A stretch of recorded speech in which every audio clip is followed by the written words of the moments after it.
Tonight on CBC Vancouver News. Reignited calls to find a way to better handle the snow.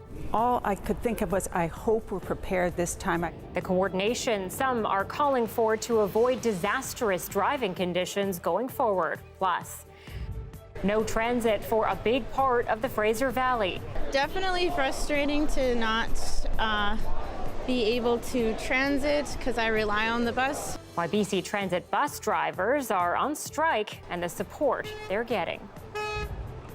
As private healthcare expands, privatization is such a broad term that it's basically useless. Questions about cost, wait times, and safety. This is CBC Vancouver News.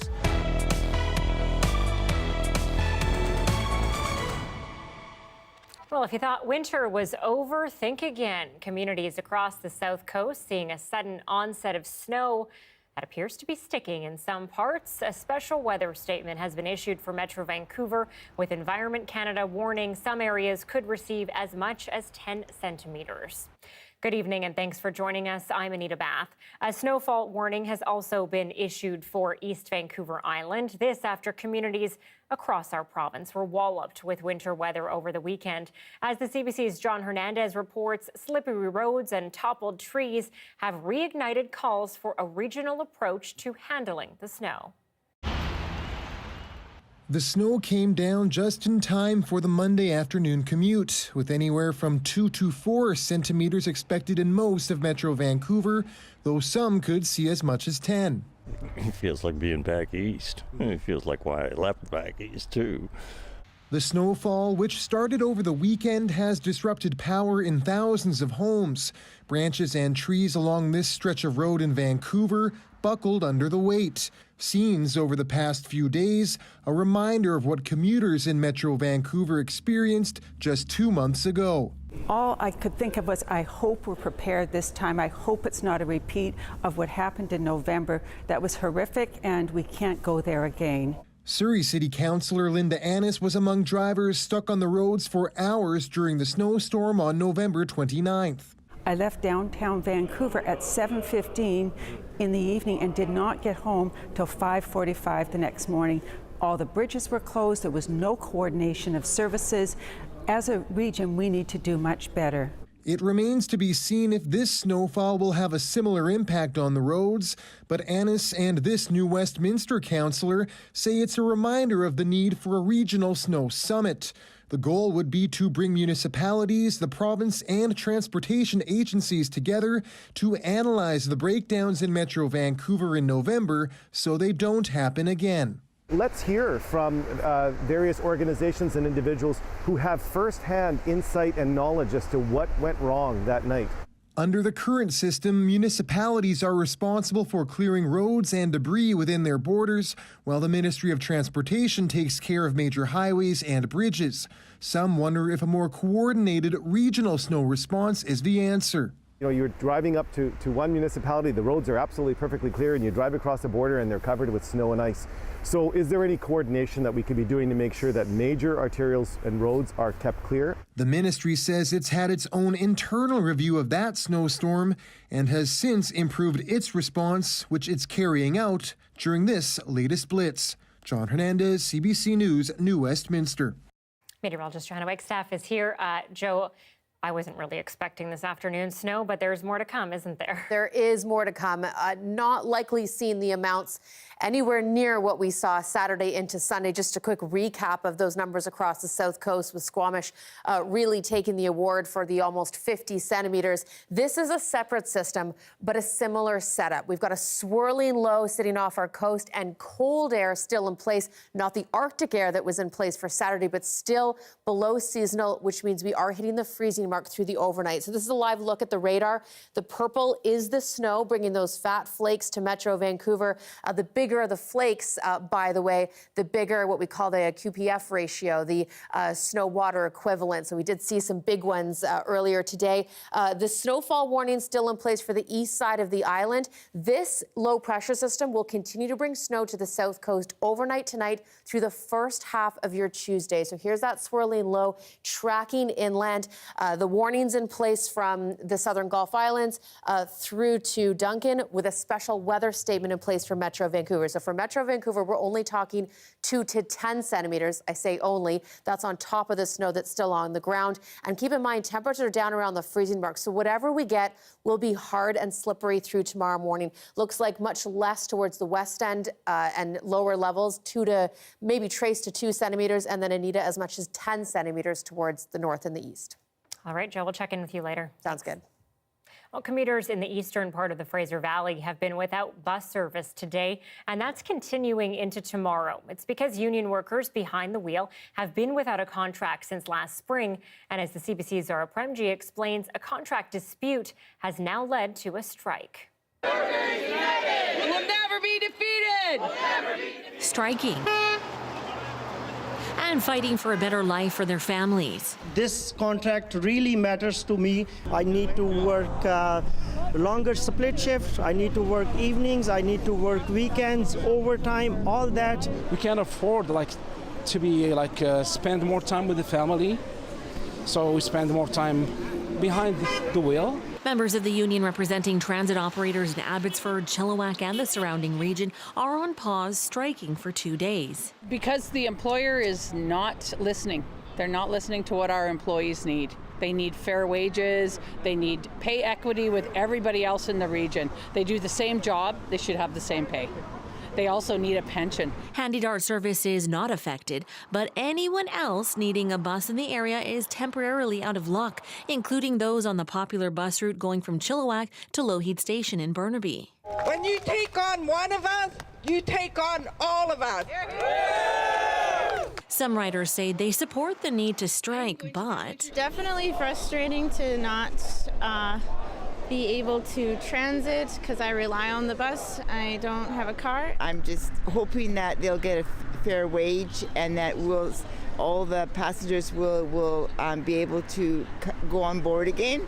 the union's latest contract expired in April 2020. Job action started earlier this month, with drivers refusing to accept rider fares as a means of taking action against their employer. If we talk about salary, we are like 32% less than other drivers in BC. U.S.-based employer First Transit tells CBC it has made a competitive and comprehensive offer that balances the needs of the rapidly growing region. The province says it has reached out to both parties to offer mediation services. The union and First Transit are slated to return to the bargaining table March 15th. Strikers, however, hope that conversation happens sooner as they consider whether future strike action is necessary. Zara Premji, CBC News, Abbotsford. Well, kids under 5 waiting to get their next COVID shot may have to wait a little longer. Canada's supply of infant Moderna vaccines expires next week. BC says it's following information from the federal government and expects a new shipment April 11th. So if you have an appointment for your child between March 9th and April 10th, you'll need to rebook. This is just part of the challenge with the procurement process. We've seen at different points, and what we're going to be doing is if anyone has an appointment, we're going to be contacting them through our call centers, letting them know and arranging for new appointments. The province says the supply of infant Pfizer vaccine is still available, but parents and guardians should note that it will require 3 shots as opposed to Moderna's 2 shots. Well, a new poll suggests British Columbians are open to the idea of paying out of pocket to private clinics if it means faster access to some healthcare treatments. The Angus Reid Institute findings show 47% of British Columbians surveyed would support policy that allows people to pay in order to fast-track some surgeries and diagnostic tests. Nationwide, 39% of Canadians are what Angus Reid calls public health purists, who see little to no place for privatization, while another 28% say increasing privatization is necessary. The rest are somewhere in the middle. But as the CBC's Christine Birak explains, the preferences are deeply tied to provincial boundaries and our country's politics. Privatization is such a broad term that it's basically useless. Technically, every doctor is a private contractor. The difference is who's providing the care and who's paying for it. In public hospitals, a knee replacement surgery costs the province around $10,000. In a private for-profit clinic, patients pay up to $28,000. But when a province pays for a surgery in a for-profit clinic, The amount is kept secret.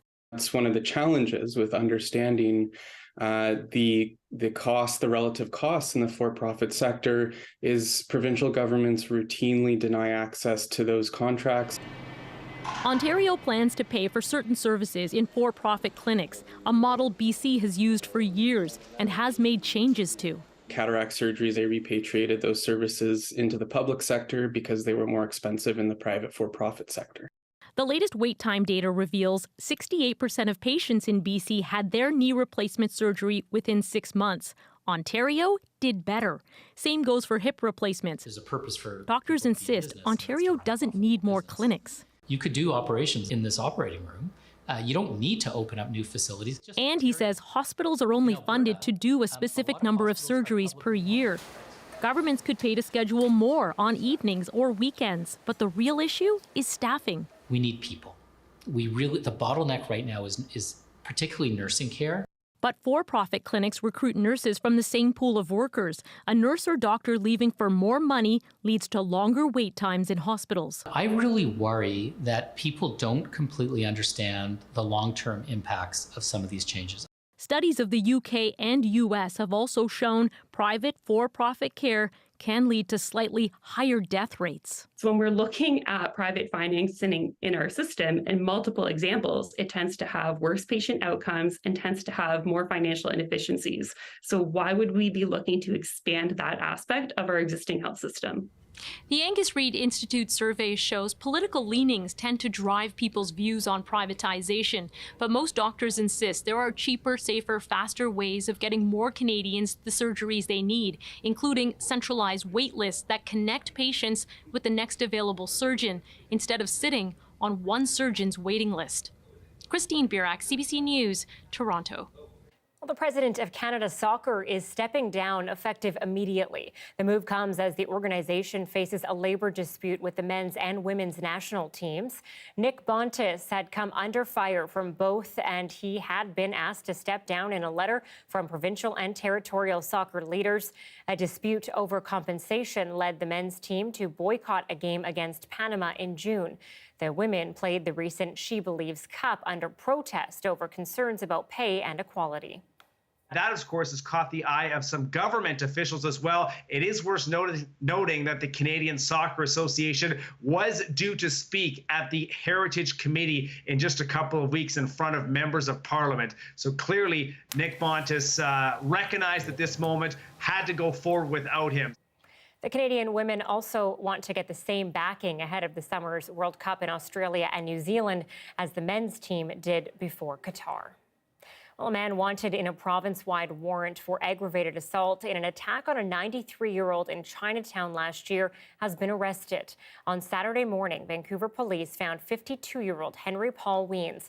Police issued the warrant on February 15th after charging Weens. They say that last October, the senior was knocked to the ground near Main and Pender Streets. The Surrey Police Union is raising concerns over a possible conflict of interest. They say Surrey City Councillor Rob Stutt voted to stop the city's transition from the RCMP to a municipal police force without sharing that both his son and daughter work for the RCMP in Surrey. The union wants Stutt to recuse himself from decisions on the future of policing in the city. They're also formally asking the city's ethics commissioner to investigate. Stutt is a former RCMP investigator himself, and part of his campaign platform was to keep the RCMP in Surrey. The City of Vancouver is considering going back on its years-long commitment to pay workers a living wage after the benchmark rose sharply last year. Advocates say the decision would leave hundreds of non-unionized workers like cleaners, security guards, and maintenance staff without the raise they've come to expect and rely on annually. The city has been a certified living wage employer for more than 5 years, meaning it's committed to paying its employees and contractors a wage of just over $24 an hour. That it is tough and it is a really, really big increase this year. Hundreds of different businesses, nonprofits, municipalities have already stepped up and are paying the new higher living wage, including the City of Victoria, where actually their living wage is even higher than Vancouver. So we hope that the City of Vancouver can continue with their commitment, and it would be really, really disappointing if they walked back on it. Advocates say the move could have a chilling effect for other small businesses and municipalities, weighing whether they can afford to do right by workers at a time when the cost of living is sky high. Well, small businesses are asking for a deadline extension on the federal government's pandemic loan program. The Canadian Emergency Business Account was introduced at the height of the pandemic to help small businesses forced to close or limit their operations because of public health measures. The program offered interest-free loans backed by the federal government. Nearly 900,000 businesses were approved for the program, which distributed just under $50 billion in loans. So far, only a fraction of them have been repaid to the money they owe. Well, BC's next budget is expected to run into the red, with the province heading into an economic slowdown. It is, though, as Mayor Baines reports, expected to include a lot of spending that puts people first, according to the NDP.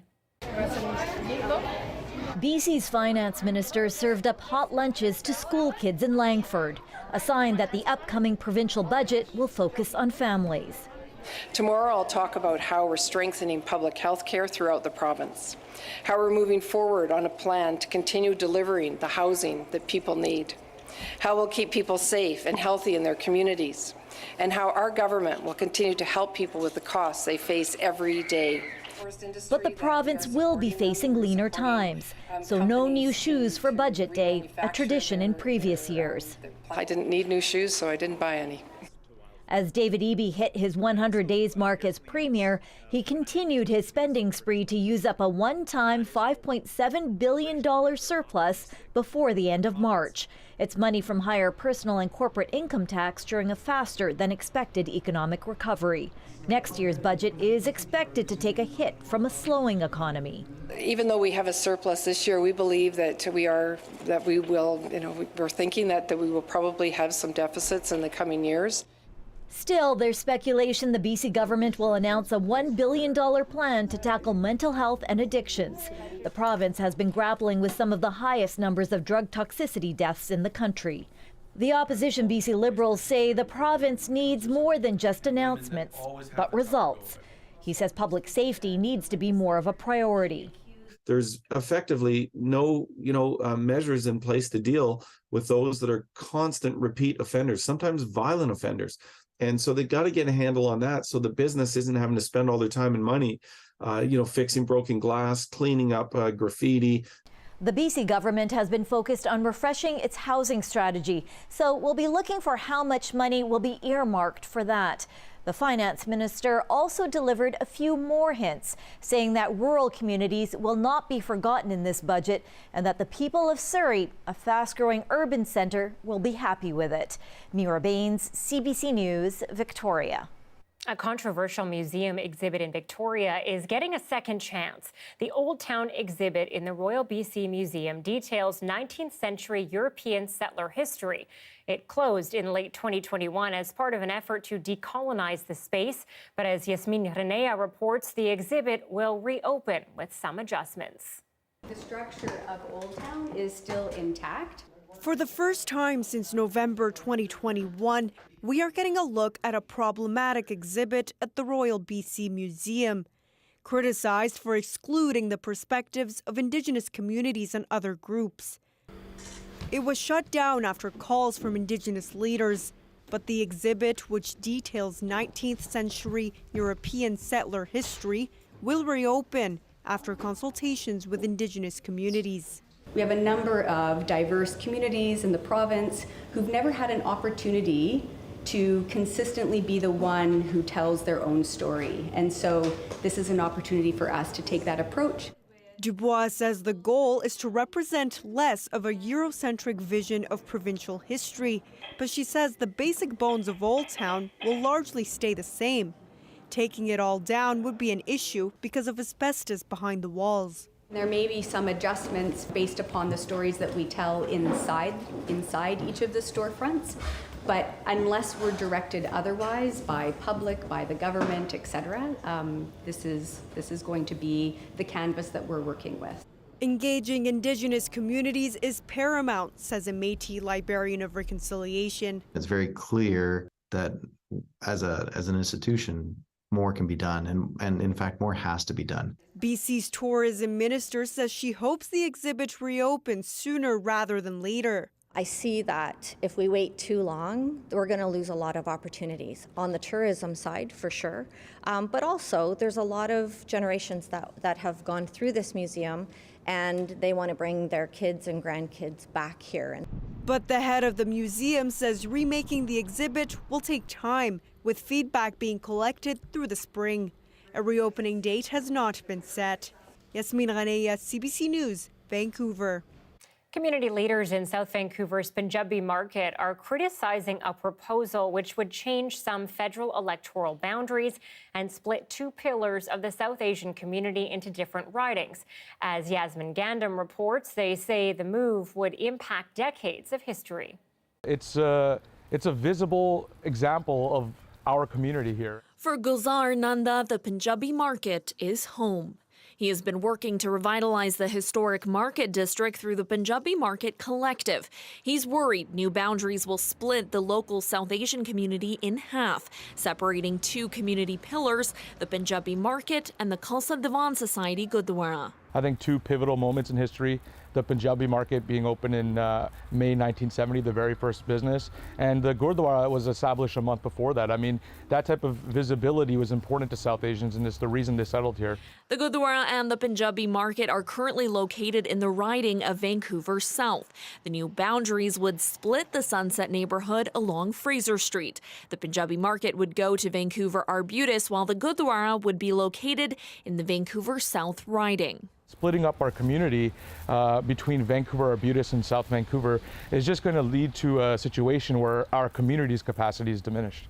Gulzar is also concerned about the needs of residents in the Punjabi market neighborhood overlooked in the new riding, which includes the affluent neighborhoods of South Granville and Shaughnessy. The demographics speak for themselves. I mean, there's a disparity in income levels. There's a disparity in terms of ethnicity. I think that, we want to be strong, our community, in terms of our political agency. Herb Dhaliwal was the first South Asian member of cabinet who represented the federal riding of Vancouver South in the late 90s. He's disappointed by the proposal. Punjabi market was sort of the heart of the riding, going back to when I was elected in 93. And this whole area was very much a diversified, but had a lot of commonality in this area, stretching all the way to Knight Street, including the Ross Street, Gurdwara, and this was a very familiar area. The report is currently under review in Parliament. Nanda says the collective is lobbying Ottawa to keep the ridings as they are. Yasmin Gandam, CBC News, Vancouver. From Flintstone chewables to adult multivitamins, the BC Medical Journal is looking at how effective these types of popular supplements really are. Our medical columnist, Dr. Melissa Lem, breaks it down for us coming up.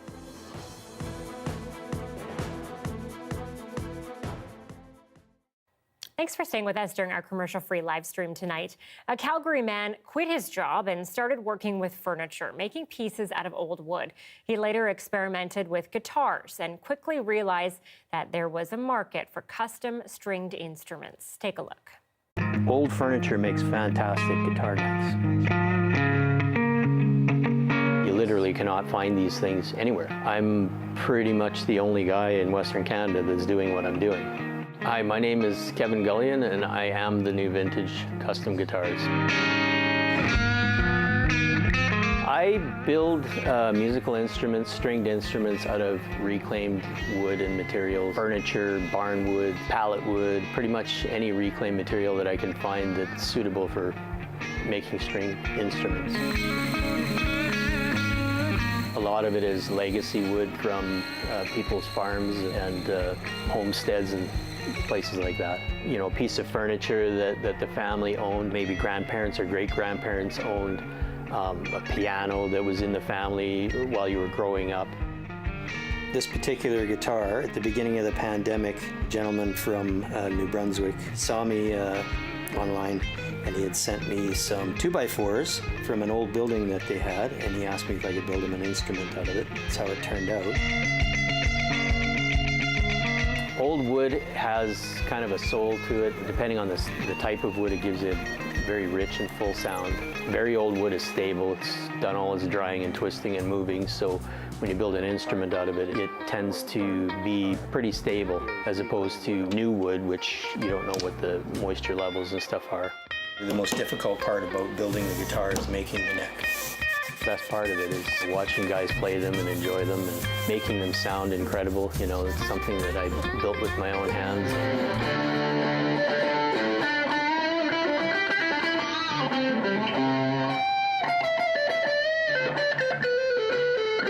Some of them it takes months, some of them it takes a matter of weeks. It just depends on what it is that I'm building.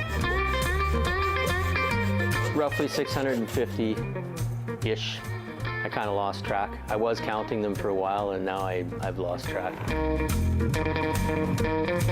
When I was a kid, I grew up in northern Alberta on a ranch out there. I wanted a guitar so bad, and I ordered one through the Eaton's catalog, and it took 6 months for it to come. It was just kind of a cheap guitar because it's all I could afford. Today, I'm building incredible instruments, and I can build anything I want. I don't have to wait for it. I don't have to order it. I can build it myself with my own hands.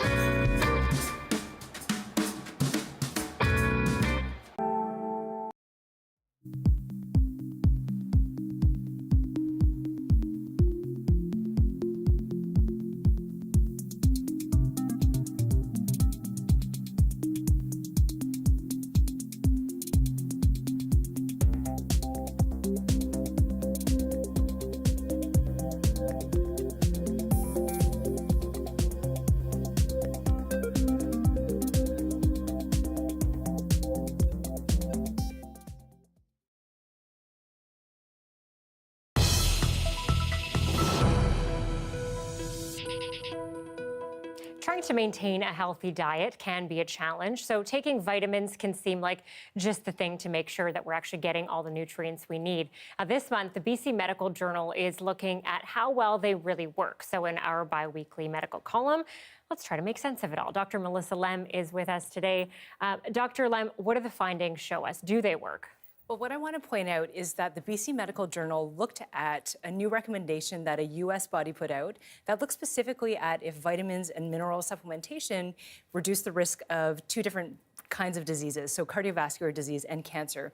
And what it found was that there was minimal evidence for it actually preventing either of those kinds of diseases. So this is really interesting because actually, half of all American adults in the last 30 days have taken some kind of nutritional supplement. And in Canada, the market for supplements is over $4 billion per year. And so it said that in North America, we have the most expensive urine in the world because we're basically, getting rid of a whole bunch of the different vitamins and minerals that we can't absorb in our bodies. Wow, that's super interesting. Okay, so then what do people actually need to do to get the nutrients that we need? Or are we just doing that in our daily life?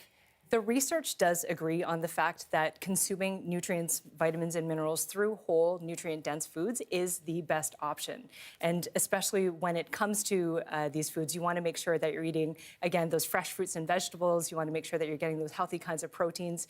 And the interesting thing, too, is that, I actually grew up in a family where my mom is a dietitian. And I remember she would constantly tell us when we were growing up, you have to have your 1 cup of juice per day because it's good for your vitamin C. But now we know that if we drink that cup of juice, it in fact is like drinking pop with vitamin C in it. So these trends in vitamin and mineral supplementations and kind of concentrated things come and go, but we do know that it is best for us to actually eat those whole foods instead of things that are kind of concentrated in a supplement form. Mm-hmm. Are there any flaws in the research? Something interesting is that a lot of the data that they used only looked at a few years at a time. So sometimes it can be hard to know if taking those vitamins or mineral supplementation can actually improve outcomes over a long period of time.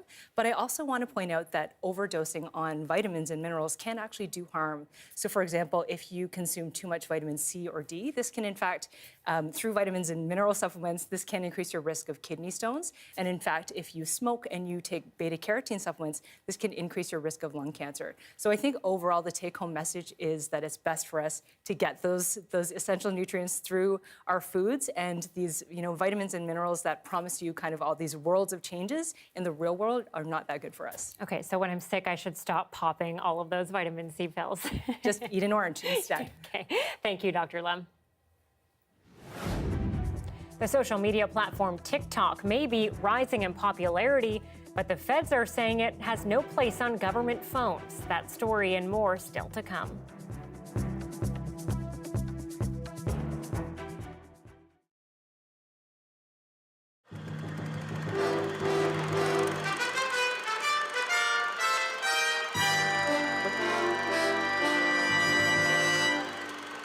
We can't even get in to play the game, let alone wish for that sort of a thing. So the sort of thing Darlene Bly is wishing for is a home for herself and her husband. Jim and Darlene are in their early 30s and have been married 7 years. They've been looking for a house since September. They've got a $10,000 down payment and a pre-approved mortgage for $120,000. But every time they've found a house, they've lost out to someone else. This is one house Darlene and Jim bid on. The asking price was $115,000. They offered $106,000. They lost to a higher bidder, and they know they're not alone. Many young couples can't compete. I've heard that a lot of places are being snapped up, sight unseen, and paid cash for out of the country. And how do you compete with that? Prices are being pumped up because of an increased demand.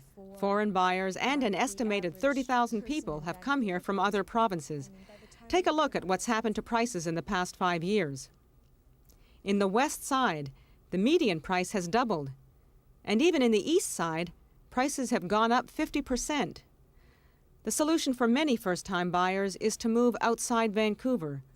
Realtor Brian Calder says the market moves in cycles, but there's always been a group that had to limit its expectations. Say the bottom 25% that wished to afford housing that couldn't pay the prices in the East End 10 years ago, and they moved out further. And the same thing is happening.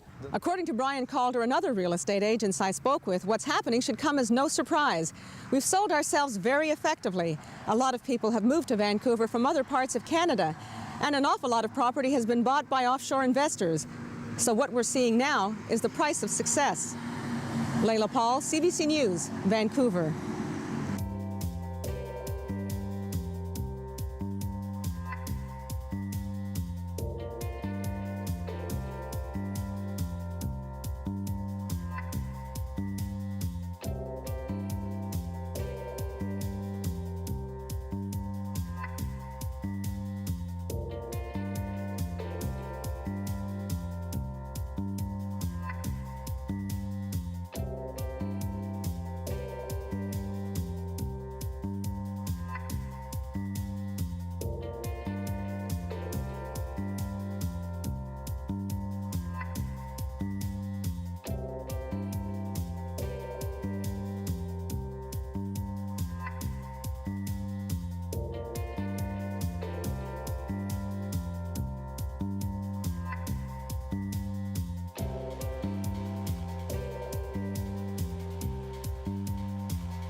More voices are calling for a public inquiry into China's interference in Canadian elections.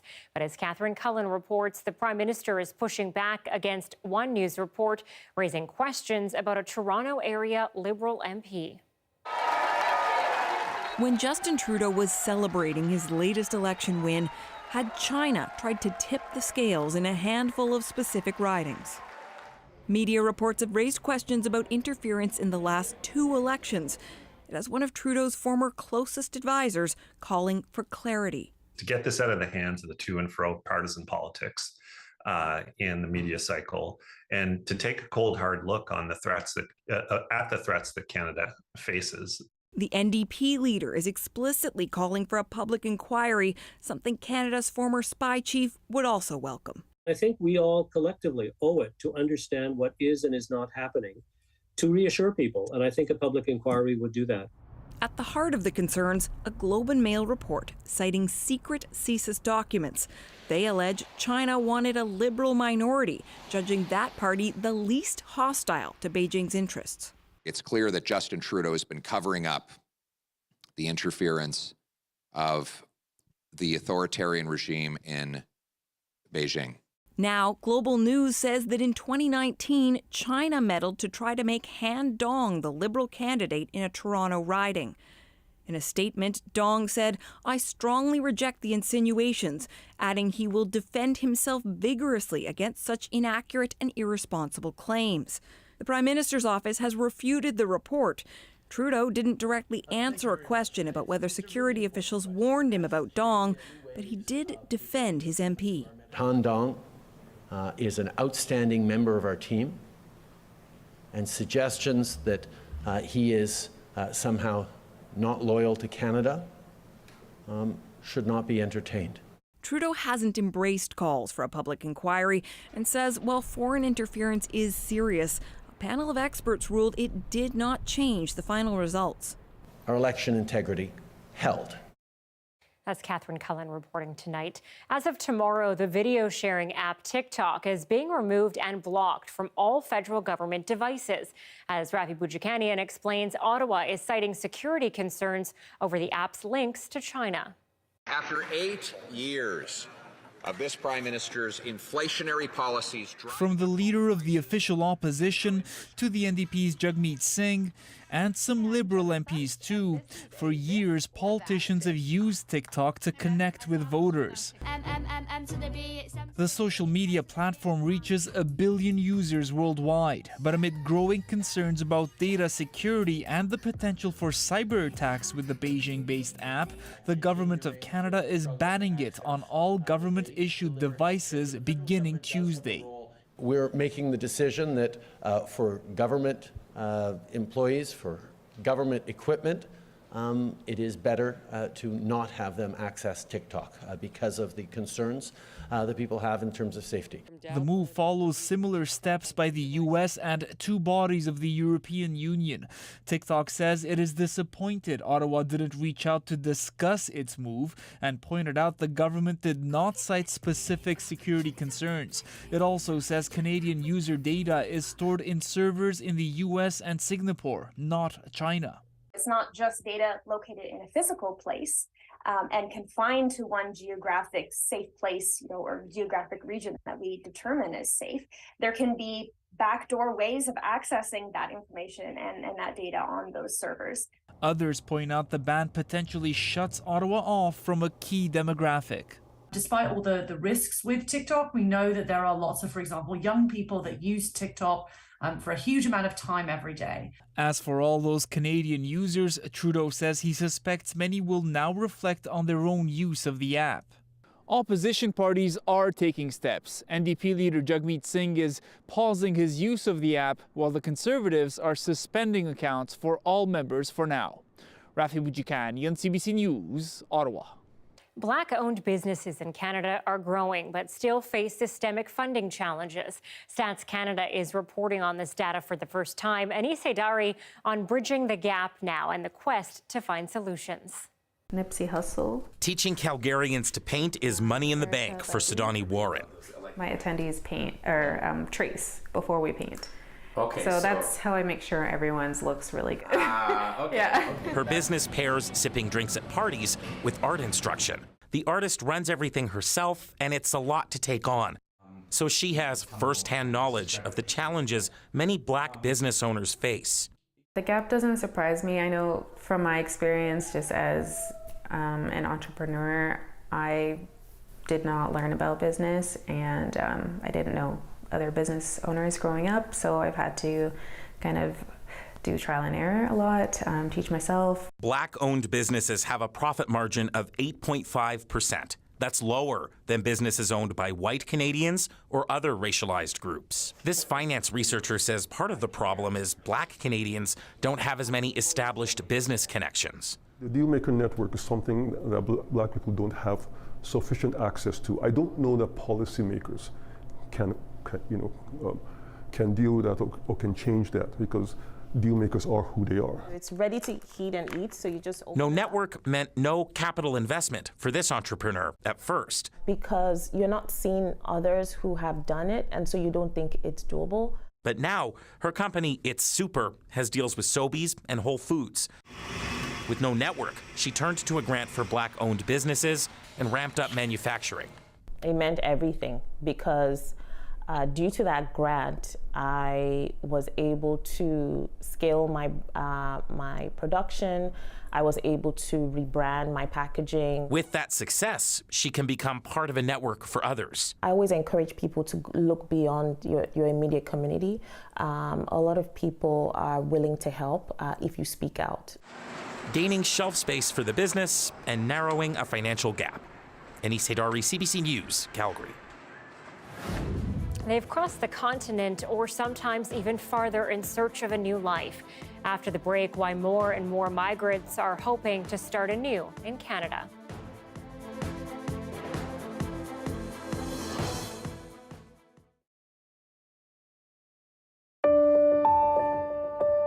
I just started taking photographs regularly of the city for memories to cherish.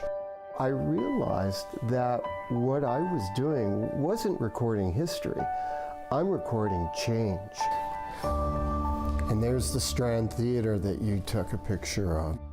I met Doug Cowan one day, and he came over with all these Ektachrome slides. And when I saw what he had photographed, I realized that he had very special photographs.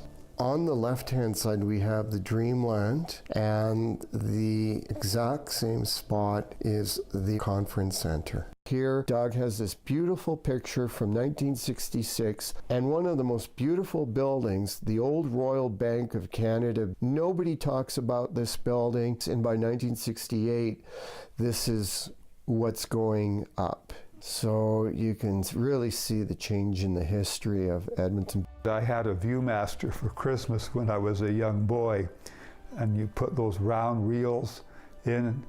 Once I got the money and started working at Woodward's, I bought a Yashica twin lens reflex, and I started to photograph downtown Edmonton, anything on 101st Street. And there's a picture in David's latest book of Woodward's taken at Christmas time in 1964. In those days, the Christmas decorations spanned the street from one side to the other. They were magnificent. This is the old city incinerator in Gallagher Park. You can see the old ski jump that went right over Connors Hill there. The plan was to record as much of Edmonton as I could, and of course the trolley buses fascinated me, and they became a prime subject. My plan is to continue to offer photographs to people of Edmonton and to continue to make more books for people to really see the past of their city and how beautiful it used to be and still is.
Severe storms continue to hammer large parts of the United States, and more snow, rain, and winds are expected from the West Coast to the Great Lakes.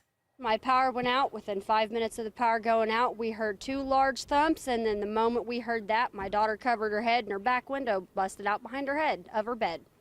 A severe weather system pushed across Oklahoma yesterday, producing brief tornadoes and extraordinary winds more than 110 kilometers an hour. At least 7 tornadoes were reported in Oklahoma and 2 in neighboring Kansas. As you heard, the storms caused extensive damage to homes, businesses, and power lines. The severe weather system also hammered areas from Texas north.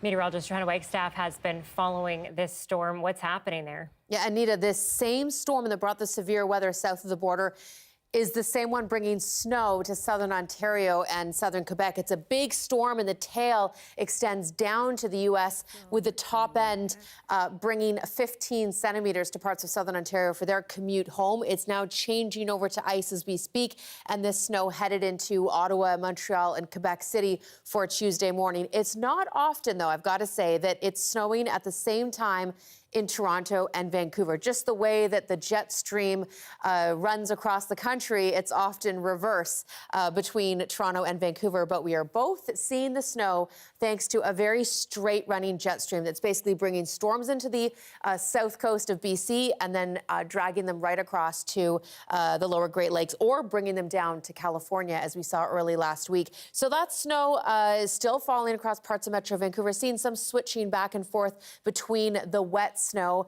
but we are still looking at the possibility of some decent accumulations across Metro Vancouver through the overnight into tomorrow morning. Nothing like what we saw on Saturday night. We're talking 2 centimeters, lower sea levels up to 10 centimeters. Here's the timing, though. Through tomorrow morning, we'll continue to see that light snow fall. Here's around noon, 1 p.m. tomorrow. That's when this system will quickly track off to the east. You can already see the snow lightening from the west towards the east. By 2 p.m., the snow will be done, and I actually think we'll see some good sunshine for tomorrow afternoon, and temperatures will be back up to sort of the 5-degree mark. So warm enough that we'll see some melt, but then tomorrow night, temperatures come right down to the freezing mark again. And we do have some more systems to make their way through the south coast in the days ahead. So here's the one we're dealing with right now. That'll track eastward. We have another system hitting the north coast for Wednesday, bringing snow back Wednesday night to the south coast, and another one that I'm tracking for Friday. So really, this is our pattern. It's an unusually cool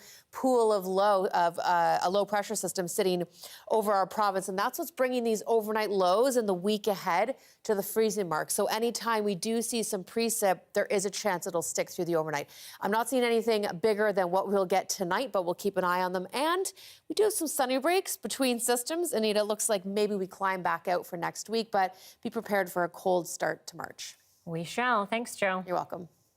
Well, violence in Mexico and rumors of freedom on the other side are leading many migrants to the U.S.-Mexico border. But they're chasing a Canadian dream. They come from throughout Central and South America, and now they're marching to the Mexico-U.S. border because they've been told that a bus heading to Canada is waiting for them. Unfortunately, this isn't true. Juarez, Mexico is a city in the grip of deadly drug cartels and a humanitarian crisis that has not gone away. The CBC's Paul Hunter traveled there to meet migrants who are trying to flee. And a warning, some of what you'll see is graphic and disturbing. On the south side of the U.S. border in Juarez, Mexico, desperation is on full display by those trying to escape violence and oppression further south. Migrants who fled Central and South America to illegally cross the Rio Grande River into the United States, hoping to then get past that wall. On this day, a collective race for the wall because of a hot rumor heard by everyone. Have you heard the rumor about buses to Canada? That's right. The rumor was that buses with free passage to Canada were waiting on the other side of the wall. It was, of course, completely false. But this month, it brought migrants to the Juarez-El Paso border at all hours. And it underlines that for countless migrants here, the new target is north of America. And for many, the last leg of the journey to Canada begins here. So is this like a processing center? This is the Center for Migrant Attention. Consider the work of Enrique Valenzuela. He runs the only government office of its kind in Mexico aimed at helping migrants who've fled their home countries. And that's El Paso. That's El Paso. That's where they want to get. Yes, actually, that's where they want to get. He then took us inside to meet some of those who'd made it this far. Nicaragua, Ecuador, Venezuela, El Salvador, Guatemala. Guatemala. Some have asked not to be identified. All now seek safety and new lives in America and, as it turns out, beyond. Entering and claiming asylum in the U.S. isn't easy. Online forms can be filled out with personal information from those who hope to qualify at a legal crossing point, but it's complicated enough to increasingly turn eyes and dreams elsewhere. Can you ask how many were trying to get to Canada? Una pregunta. ¿Quiénes de ustedes estaban intentando o les interesaría llegar a Canadá? 1, 2, 3, 4, 5, 6, 7. We're told that on some days there are 400 to 500 people here, so this is a slow day, but nonetheless sobering. Jesky Urbina and Nelson Ramirez fled political violence in Venezuela 6 weeks ago. What would we tell the people of Canada, they say? We fled our country because we had to. Please give us a chance in Canada. This is everything. With 2 knapsacks, now their worldly possessions, they spent $5,000 for part of their journey on top of a freight train. That's you? On top of the train? And on foot through the deadly jungles of Panama, where we're shown countless failed to make it through, with gruesome evidence of dangers rarely even imagined. Here's a video they took en route. That's a crocodile and a human leg. Left behind in Venezuela, their 4 children, who they hope can follow if they can find security and a life in Canada. What do you say to your children back home? I don't know what to say, she told us. It is heartbreaking. We hear all kinds of stories every day, heartbreaking stories of people that have gone through hardship just to get to this point. It's our mission to work together to help.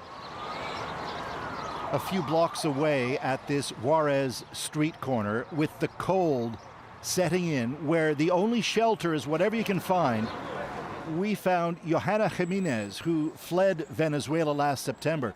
Too afraid to now go back, unable to get further north, she now lives with her children on the streets. She too had heard that rumor about Canada, and she was among those making a run for the wall that night, only to learn it was fake news. Canada was always our destination, she says, but we're stuck here. Our dream of a better future is Canada. On the other side of Juarez, at a shelter for yet more migrants trying to get north, hot food is on offer daily.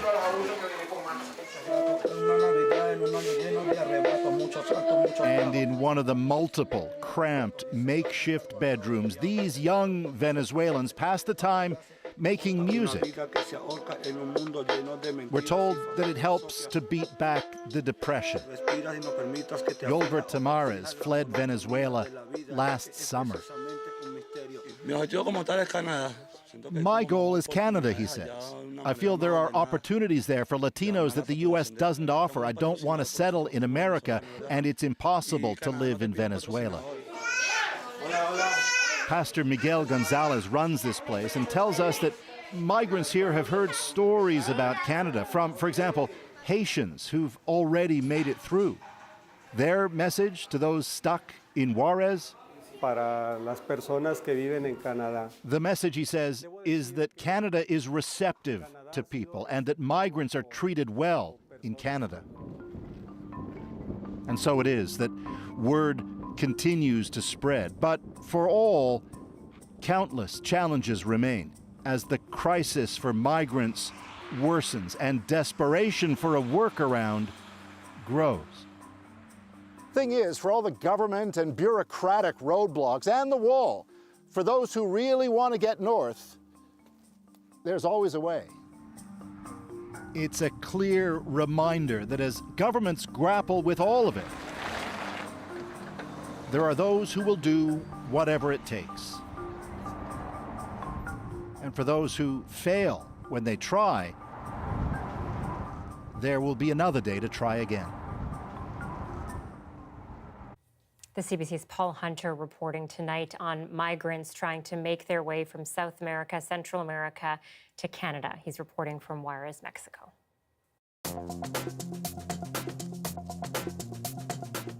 An appointment with Prince Harry, a local physician from Vancouver, will join the prince in conversation about mental health. We'll hear from Gabor Mate about the event next.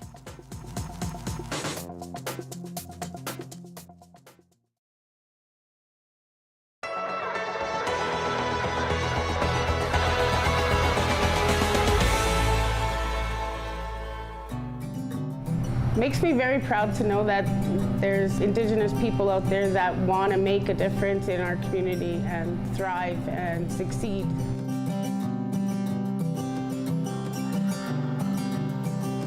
Our goal was to have premium pizzas delivered to people throughout the northern Canada, and homes here in the city.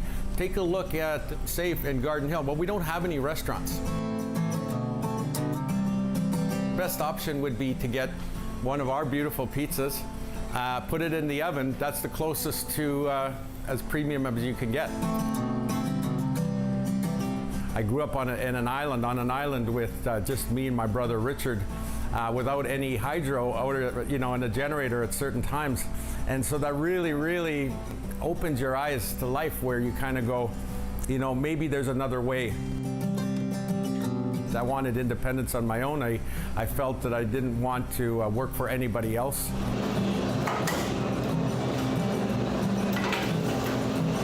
I don't work 9 to 5. It's basically a 7-day-a-week job being an entrepreneur.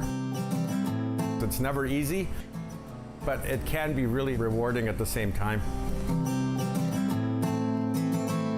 Up north, they have a lot of high prices and stuff like that, and not good quality stuff. And when we ship it up north, we can have that good quality, good tasting pizza that everybody craves, right? We've packaged up products actually already for Norrie House, Cross Lake, and I got an email from someone from Sandy Lake, Ontario, who wanted 12 pizzas sent up.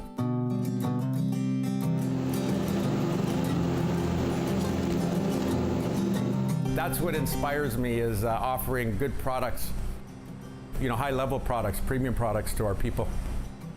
Just do our job good and do it right, because other Indigenous companies and people are going to say if they could do it, we could do it ourselves.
Land Back is a CBC original podcast where we uncover land theft in Canada and look at how Indigenous people are taking it all back.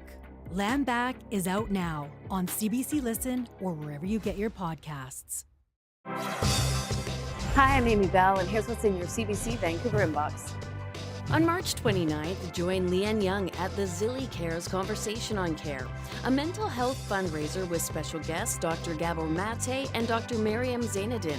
Get your tickets at zillycare.com. And never miss a special programming series, event, or contest. Subscribe to CBC Vancouver's e-newsletter at cbc.ca/Vancouver inbox and keep connected with us.